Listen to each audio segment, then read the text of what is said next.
कुरकुंभ येथील औद्योगिक वसाहतीमधील कंपन्यांमध्ये अपघातांची मालिका सुरूच असून ऑनर लॅब कंपनीमध्ये झालेल्या अपघातात एका कामगाराचा मृत्यू झाला।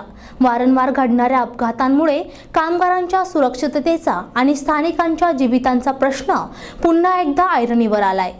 दौंड तालुक्यातील कुरकुंभ औद्योगिक वसाहतीमधील ऑनर लॅब कंपनीमधील ओ ब्लॅक प्रोडक्शन प्लांट विभागात त्रिशूळ कोड नावाच्या प्रोडक्टचे बॅच तयार करण्याचे काम करण्यात येते। यावेळी फिल्टरेशन करत असताना नायट्रोजन गॅसचा दबाव 1.5 kg पर्यंत निश्चित केला होता। याच विभागातील ANFD फिल्टर जवळ पहाटेच्या सुमारास मोठा आवाज येत अपघात झाला। यावेळी ओ ब्लॅक प्रोडक्शन प्लांट विभागात काही काळ धूळ निर्माण झाली होती। फिल्टर जवळील मुख्य फिल्टरचे झाकण निघाले होते, तसेच रिएक्टरचा पत्रा खाली पडला होता। या अपघातात कंपनी कामगार सुनील नालकर यांच्या डोक्यास गंभीर दुखापत झाली होती। त्यांना कंपनी सुरक्षा व्यवस्थापक आणि कामगार यांनी दौंड येथील खासगी हॉस्पिटलमध्ये दाखल केले, परंतु कामगाराचा मृत्यू झाला असल्याचे डॉक्टरांनी सांगितले।